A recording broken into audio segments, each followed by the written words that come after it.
Et bonjour tout le monde, j'espère que vous allez bien. Aujourd'hui, vidéo les gars, incroyable. Donc, on va parler d'en fait OpenAI. Donc, OpenAI en fait, c'est une organisation qui fait parler d'elle dans le monde entier grâce en fait aux avancées spectaculaires dans le domaine de l'intelligence artificielle. Mais est-ce que vous saviez qu'OpenAI a également un lien étroit avec les crypto-monnaies? Eh ben, dans cette vidéo, nous allons découvrir comment OpenAI a contribué au développement d'Ethereum, l'une des plus grandes crypto-monnaies du monde, et comment cet écosystème en pleine croissance peut bénéficier de l'expertise d'OpenAI en intelligence artificielle. Donc, ne manquez pas cette occasion de découvrir l'un des acteurs les plus influents de l'intelligence artificielle et des crypto-monnaies. En fait, les gars, cette intro a été écrite par une intelligence artificielle. Et ouais, non mais les gars, non. Franchement, là vous n'êtes pas prêts. Là, je vous le dis, vous n'êtes pas prêts. Regardez, c'est l'intelligence artificielle qui me l'a écrite en fait. Donc, je vous montre le processus. Donc, je lui ai dit tout simplement au début que j'avais besoin d'une introduction pour ma vidéo sur l'intelligence artificielle. Puis, je voulais que ce soit plus court. Puis, je lui ai demandé de changer un peu l'introduction pour que je parle que de OpenAI. Puis, il m'a dit, j'ai dit de nouveau plus court. Puis, je voulais aussi avoir un lien en fait avec les crypto-monnaies. Donc, je lui ai dit de nouveau plus court après. Et ensuite, je lui ai demandé d'être un peu plus aguicheur. Et voilà ce qu'il m'a donné comme résultat final. Les gars, vous n'êtes pas prêts, c'est complètement fou. En fait, j'ai vu passer des tweets sur une application qui s'appelle ChatGPT, donc pas GPT. Mais les gars, franchement, c'est un truc de malade mental. Genre, vraiment, je ne me rendais pas compte à quel point les intelligences artificielles pouvaient arriver à un tel niveau. En fait, j'ai vu passer des tweets. Et, par exemple, Elon Musk qui disait que c'est tellement bien, genre que ça fait peur, et qui dit qu'on n'est pas loin d'une forme d'intelligence artificielle dangereuse. Et donc, on voit plusieurs tweets vraiment de grosses personnalités, dont une qui a dit par exemple Netflix, donc le temps qu'a mis une application à arriver à 1 million d'utilisateurs, on voit que Netflix 3 ans et demi, Facebook 10 mois, Spotify 5 mois, Instagram 2 mois et demi et ChatGPT 5 jours, les gars, pour le million d'utilisateurs. Donc maintenant, on va voir c'est quoi. Donc tout simplement, vous pouvez vous créer un compte. Je vous mettrai le lien en description. Et je vous expliquer c'est quoi. Ben, en fait, quoi de mieux que l'intelligence pour vous l'expliquer. C'est quoi ChatGPT? Je ne suis pas sûr.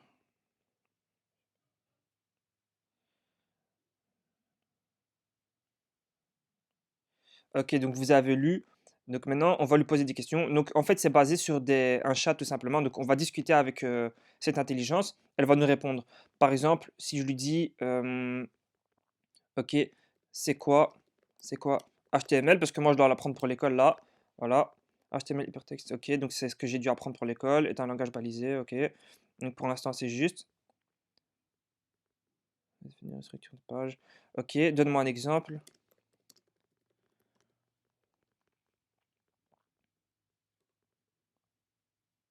Voici un exemple de codage HTML. Ouais, head, title. Ok, ok, ok. Vous voyez les gars, il vous crée un code comme ça. Donc là, c'est un exemple. Je peux lui dire, moi je m'y connais pas trop en code, mais je vais demander par exemple, crée-moi un code qui est utile dans la vie de tous les jours. Je sais pas, hein, je dis au hasard. Je ne suis pas en mesure de créer de code pour vous, car je suis un modèle de langage entraîné pour répondre à des questions et non pour écrire du code. Toutefois, voici un exemple de code simple qui pourrait être utile dans la vie de tous les jours. Ok, calculer la moyenne des éléments d'une liste. Ah ouais, c'est complètement fou, les gars. Waouh. C'est quoi définir une fonction average qui calcule la moyenne des éléments d'une liste? Là maintenant, je vais essayer de chercher par exemple un code que j'ai pas compris. Imaginons code HTML. Là en fait je mets HTML mais ça pourrait être tout, hein. Je sais pas, je vais mettre C++.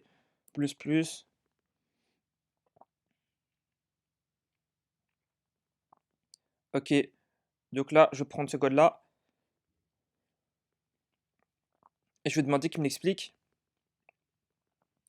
Explique-moi ce code.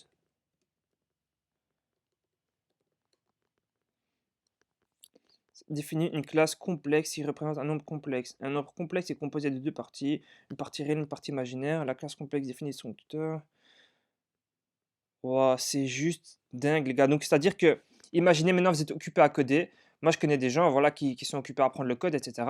Ben, c'est simple, en fait. Imagine, ils sont bloqués sur quelque chose. Juste, ils vont venir sur cette application. Donc, ils vont commencer à écrire avec l'intelligence. Ils vont lui demander c'est quoi ça, peux-tu le corriger? Ok, je vais dire peux-tu écrire une meilleure version? Meilleure, je pense avec E, je suis pas sûr. On va voir. Je suis désolé, mais je ne suis pas en mesure d'écrire de code pour vous. Comme je dis un modèle. Ok, ok, donc ça, il veut pas faire. Il veut pas m'écrire une meilleure version. Par contre, je pense qu'il peut me la corriger. Donc si je lui demande corrige-moi, si je donne ça, normalement c'est juste, mais si je lui dis corrige-moi, on va voir s'il va me le corriger. Corrige-moi ce code. On va voir s'il va me le corriger. Il semble que ce code comporte plusieurs erreurs. Ah bon, ok. Voici une version corrigée du code. Ah ouais, donc en fait le code, là, avait déjà un problème. Apparemment. Bon, ceux qui codent et tout, vous pourrez voir, moi je m'y connais pas trop, mais apparemment il y avait des problèmes. Enfin, des erreurs de syntaxe. Je vais demander comment faire de l'argent en 2023. Ok, maintenant on va lui demander de me coder quelque chose.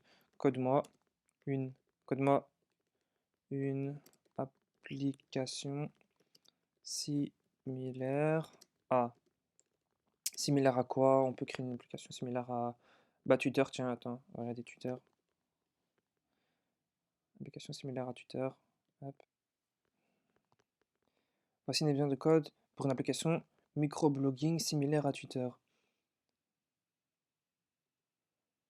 Waouh. Donc là, il est occupé à m'écrire un code similaire à Twitter, genre. En fait, c'est pour ça qu'il y a des développeurs là qui se posent des questions sur est-ce que leur métier va vraiment encore servir dans le futur?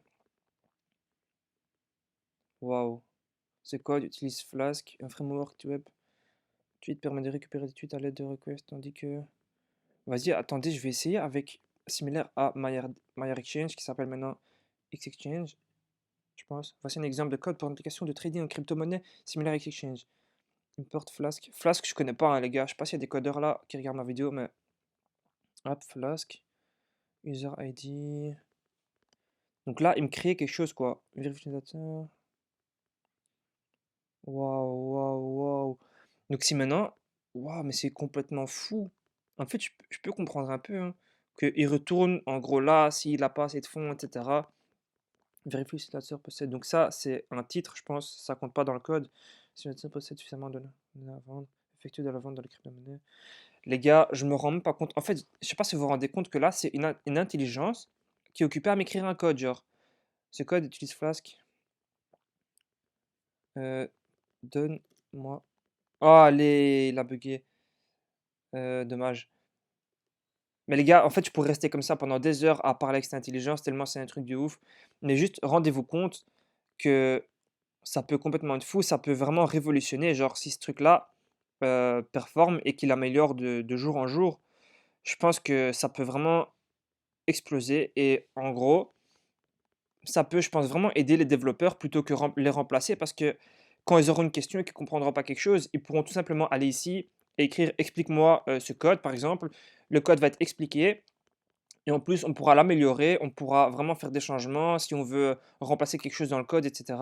Non, en fait, je me rends pas compte parce que je suis pas codeur, mais je pense que pour les codeurs, c'est vraiment un truc de ouf.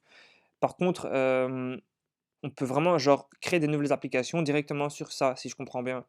Parce que si je fais crée-moi une application qui ressemble à et qui me la crée, ben c'est, enfin je sais pas. Dites-moi les gars en commentaire ce que vous en pensez. Moi, je trouve ça fou en fait. Je trouve ça complètement fou. Bon les gars, on se retrouve pour une nouvelle vidéo bientôt. À la prochaine. Ciao.